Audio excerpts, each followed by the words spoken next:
And I think at the end of the day, when you're talking about China and the green revolution in China and the energy revolution in China, and we're talking about value addition at home and critical minerals and the use of critical minerals in Africa and so forth, that's where the partnership comes in. Don't come to Africa with the intent to take, but come to Africa with the intent to partner and to spread. Energy solutions can be made at home. We have the critical minerals that are required.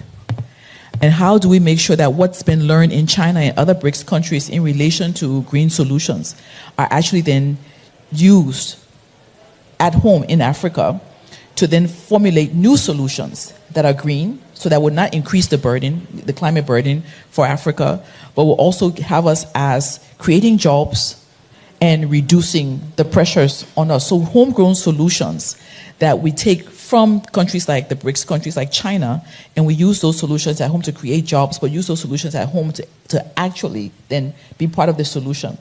And I think when you see us as victims, when you see African countries as victims, it's a negative start already, because we're not victims.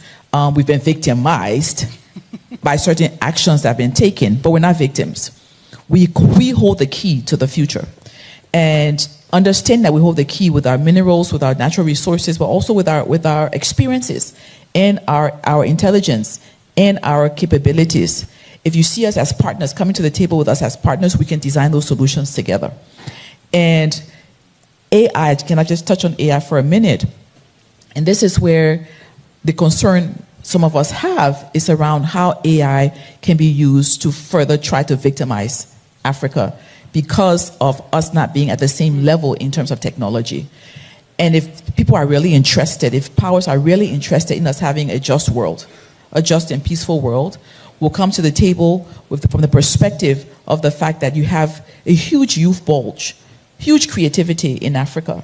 And this is where, in terms of the solutions around AI and how we use AI constructively, can be engaged. We can reduce. This morning we heard about an attempted coup in Benin. And it's been resolved. But at the end of the day, this cannot be the future of Africa. But conflicts come about because of an imbalance in terms of natural resources and in terms of how those natural resources are used to transform lives.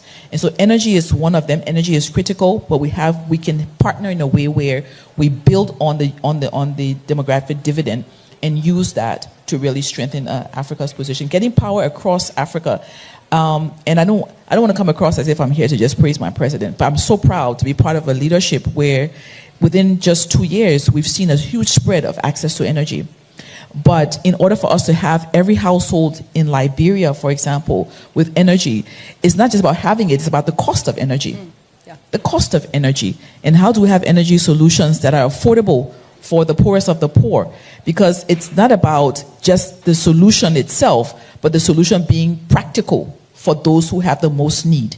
And those with the most need are not the ones that have the voice and agency to be able to negotiate. So I think the role of the Ministry of Foreign Affairs in the various countries in the global majority, and I like that, thank you for that. The role for the global majority is how this conference, this Doha Forum this year, the first two words are diplomacy and dialogue. How do we make sure diplomacy and dialogue take us to the end result, which is about having a more just and peaceful world, and making sure our resources are not used to further victimize, but are used to actually build constructively. Let me come to you, Victor. Maybe two questions, and then let's see if we get an opportunity to ask to move to the questions from the floor. I mean, China is playing a really important role in technology development that helps to combat climate change, climate action. A lot of the BRICS statements, and now we saw it also in the G20 statement last week or 10 days ago, talk about the importance of technology neutral interventions to help deal with climate action. What are the initiatives that China specifically might be taking, also in the area of intellectual property rights, given that is also a hot issue for global South countries, in terms of working together with African countries on helping both to increase energy access, but at the same time to do it in a smart and efficient way? Thank you very much, Elizabeth. I think Her Excellency Sarah mentioned the national energy policy. I'm the chairman of China Energy Security Institute. We constantly look at the interaction between energy as widely defined and security as widely defined. Allow me to mention, for any country, without your own tailor-made national energy security strategy, your economy is doomed. Really, without energy and without a strategy, you cannot really run your economy. In that sense, I'm very much concerned about Germany in Europe. I'm very much concerned about Britain because they are really failing in lining up their energy security strategy. Now, for Africa, before I talk about Africa, let's talk about this part of the world. In addition to oil and gas, do you know which other source of energy they are enjoying the abundance in? Solar, very obviously. So my advice to all countries in this part of the world is that pool all your resources and develop solar energy as much as you can, so that you do not need to use that much of crude oil or natural gas to generate electricity. But do you know there is a huge kind of negative competition by the Americans, by the Europeans? They accuse China of producing solar equipment and solar panels. Why should we fail in cooperation between the Chinese and the Americans and the Europeans to make sure that people and the countries in the Middle East can really put their very extraordinary solar resources to the best use, so that they can really achieve sustainability of development without having to use their own resources like crude oil and natural gas? So that's one of the possibilities. Now, the other thing for Africa, allow me to mention one thing. I listened very carefully this morning to some of the remarks made. I listened very carefully. But allow me to mention one point. Before China's full engagement with Africa, Africa was more or less a forgotten continent.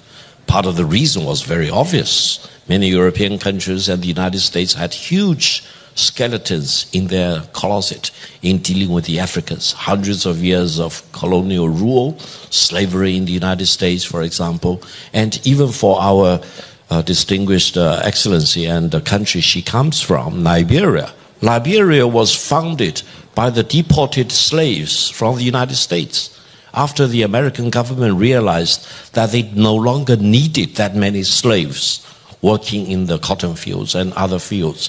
So they do not want to keep the African slaves as people in the United States. They deported them. They deported them to Liberia. That's the origin of Liberia. So I hope you will all understand China does not have any skeleton in our closet in dealing with Africa.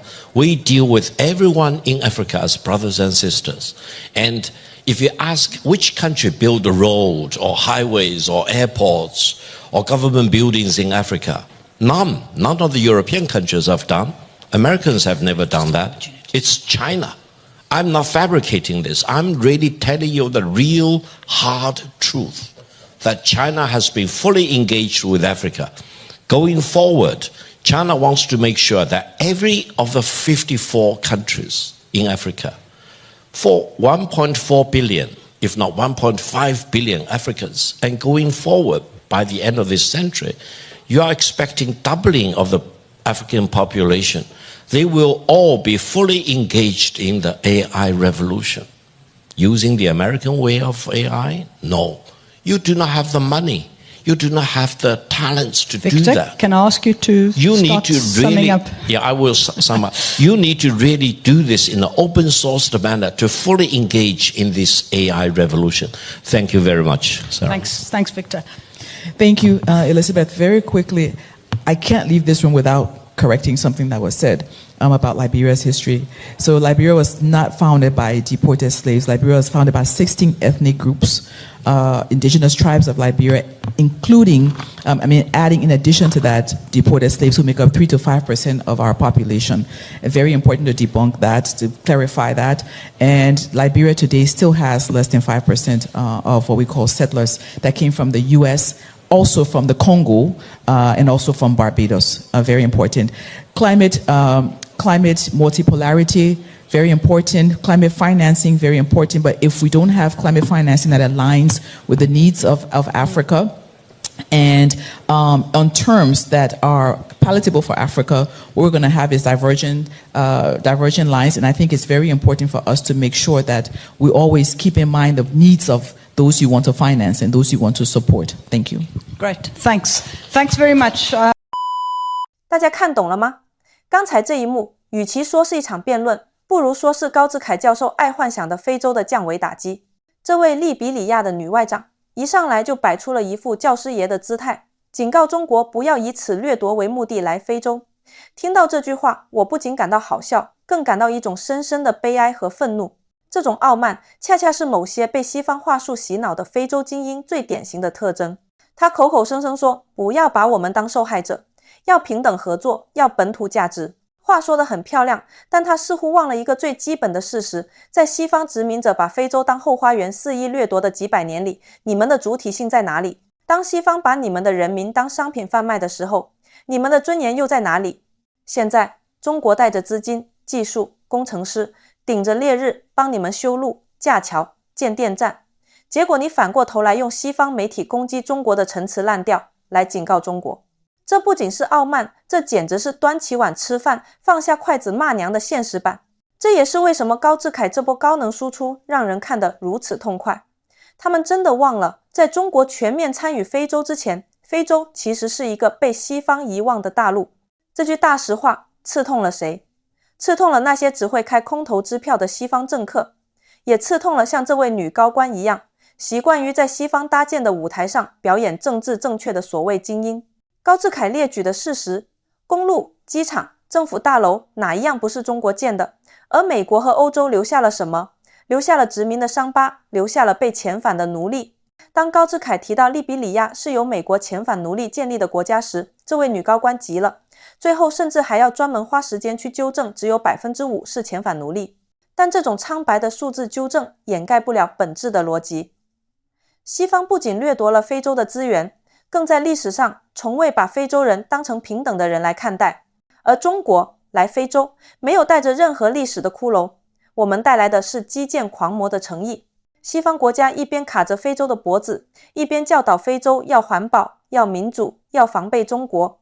而高志凯的发言就是一记响亮的耳光，在生存和发展面前，西方的那些漂亮话一文不值。中国不需要掠夺非洲，因为我们懂得授人以渔的道理。我们不仅输出了产品，更希望像高志凯说的那样，让非洲这片年轻的大陆能够真正拥抱 AI 革命，而不是永远做西方的原材料产地。所以哪怕主持人试图打断，哪怕对方试图狡辩，高志凯的声音依然振聋发聩，因为正义和事实永远站在实干家这一边。面对这种无端的指责和傲慢的警告，我们就是要像高志凯这样理直气壮地怼回去，告诉世界是非洲需要中国，而不是中国需要看谁的脸色。